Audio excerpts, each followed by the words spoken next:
Okay, here I want to show another example of how we can go about vectorizing code that we may already have to begin with.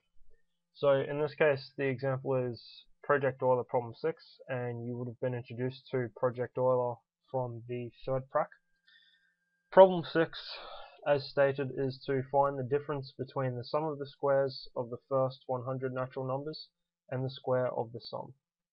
So what we have to do is take all the natural numbers, which is 1, 2, 3, 4, etc., up to the number 100, and add them together and then square them, and that is the square of the sum, and then take from that the sum of all those numbers squared, so 1 squared plus 2 squared plus 3 squared plus 4 squared, etc.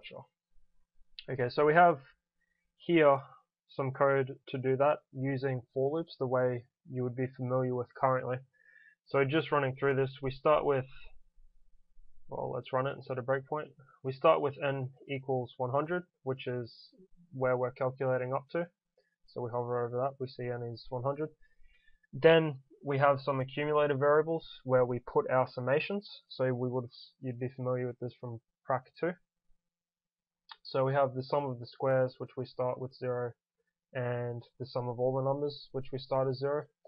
Then we make a simple for loop, which just goes between 1 and the maximum number that we're calculating to, so 1 to 100 in steps of 1. And then squares the current number, which we see starts at 1, and adds it to our current sum of squares, and then calculates just the sum of all the numbers as well. And after it's run through the for loop, we then take the square of the sum of all the numbers and then calculate this difference, and we'll see that that gives us the output. How would we go about vectorizing this code? Well, as is good practice, we have some pseudocode here that we start out with, which tells us what we want to do. So at the start we want to make an array of values, so I'll call that numbers, and that is all the numbers that I want to calculate this for, which is an array of values from 1 to n. So then the next thing that we have to do on the for loop is find these sums by adding this all together. If we're vectorizing this code, we have to remember that MATLAB is happy to operate on an entire vector in one thing. So part of what we did in the for loop up here was to take this number and square it each iteration.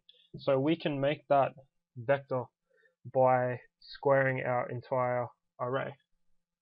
So I can say squares is equal to my numbers squared. And notice that because I want this to operate on each element of an array, it's an element by element operation, I have to use this dot notation before my power operator. Okay, so that will square all my numbers.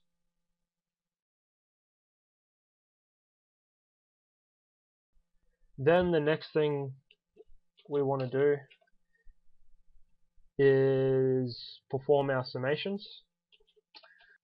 If we want to do a summing operation, MATLAB has a function inbuilt that will operate on a vector.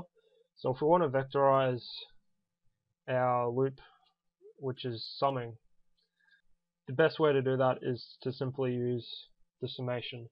So I'll say sum of squares, which is equal to the sum of the squares, and then sum of numbers is equal to sum numbers, square of sum, which is equal to sum of numbers squared. Now notice in this case I don't need the dot operator, because the output from this operation will just be a single scalar value, since we add a bunch of things together, so we only get one number. So since sum of numbers is a scalar, we don't need to worry about our dot notation, so we can just square that. And then at the end we take the difference, which is the square of sum subtract sum of squares, and should be 100. And save that and run by Control Enter, and we get the same output.